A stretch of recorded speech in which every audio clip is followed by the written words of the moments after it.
and then additive puts the power of love in them. Yeah, which now I know that she doesn't know everything about being a confessor because her mom died, but there is a weird lack of knowledge there too. Like the wizards that still worked there should have had some of that knowledge and been able to pass that on. I understand that maybe the Kandar wasn't able to be taught by anybody but her mom, but it's weird, number one, that it wasn't even mentioned to her by any of the other wizards, because they should know about it. But they should for sure have been able to teach her some stuff about just, like, her and, like, the subtractive part of it. Oh, yeah. I mean, I know when she was younger, excuse me, she was not the only one. Now she is. But if, when she was younger, there was a whole bunch of girls that were confessors, wouldn't it stand to reason that they would be taught how to be confessors and like all of this stuff would have been covered? Confessor school. Wait, and why? Okay, wait. So your mother has to teach you the Kandar. You can't learn from somebody else's mom? I mean, that's a good point. I guess that's all I thought. If they're all at the keep anyways, and they're all congregated there, like somebody's got to be like, okay, all the girls who are confessors, let me teach you some stuff. Maybe the Kandar is something that your parent has to teach you. Maybe it's not something, I don't know what to compare it to. Okay, here's something. It's not a very good example, but like sex ed. A lot of parents are like, fuck no, you're not teaching my kids about the birds and the bees.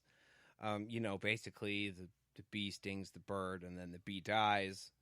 Yeah, I mean, that's how it goes. Short and sweet. Yeah. But so maybe the Kandar is something super personal like that, and that's just not something that's covered. I still think that it would have been brought up.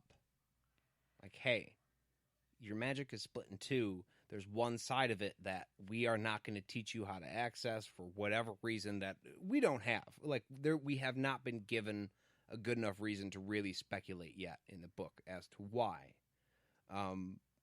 We do know that Kahlan's mom died before she was taught.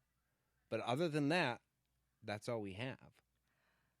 We don't know a whole lot about the keep yet. I know like, later in the series we learn some more.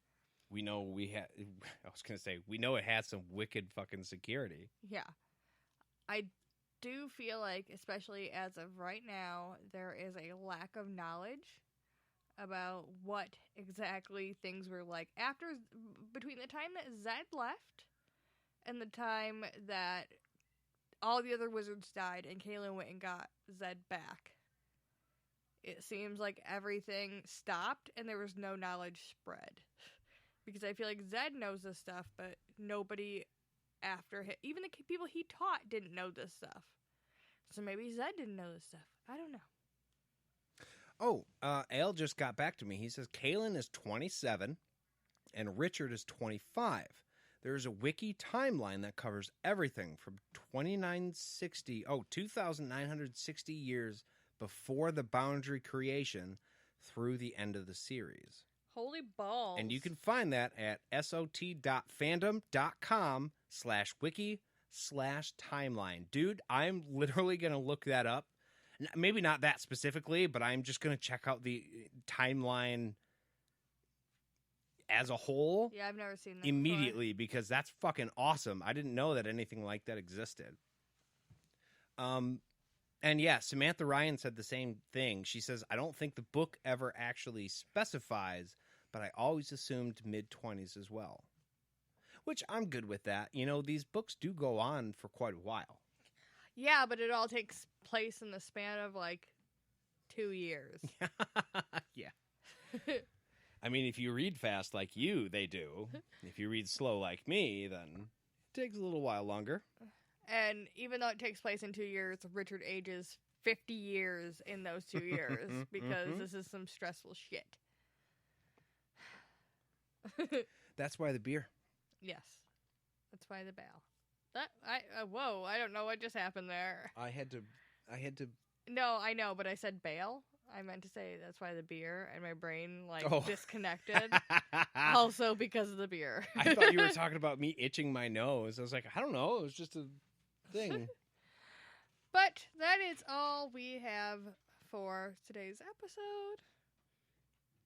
I want to thank everybody who joined us. I think we had a pretty good time. I had fun. Yeah, I always have fun. I look forward to these. I'm always nervous beforehand, too, because I'm like, oh, I wonder who's going to show up. It's like a house party. You want people there. See, then we need to act like we do before a house party and take a shot. Oh, yeah. Calm just the nerves. get loose. Yeah. Maybe we'll do that. We'll play the intro music, and then we'll go, cheers, take a shot, and then begin the show. Yeah. So, good, bad, or ugly. Here we go. Yeah, so thank all of you for listening tonight. I also want to give a shout out again to Leanne Croft, who signed up on the Patreon. You are awesome. We appreciate you. And thank you for joining the community. And all the other patrons. You're awesome. Yes, every single one of you guys. We love you all. If you guys would like to join the patrons, then you can go over there to Patreon. We are there at Podcast ATT. If you are interested in connecting with us and talking about this episode, but you didn't want to talk to us on the episode because, whatever. You don't want other people. Send us an email at podcastatt@gmail.com. You can give us a call at 616-259-0025. Nailed it. Yeah. We are also on Instagram and Facebook at Podcast ATT. All the places. So we'd love to see you there. Yeah, we definitely always do. I just want to add one last thing. The next episode we're going to be doing is going to be Chapter 12. Had to remember, it is, as Jade had said, our anniversary weekend coming on up soon. So we may not be in the studio for that, but it's still coming.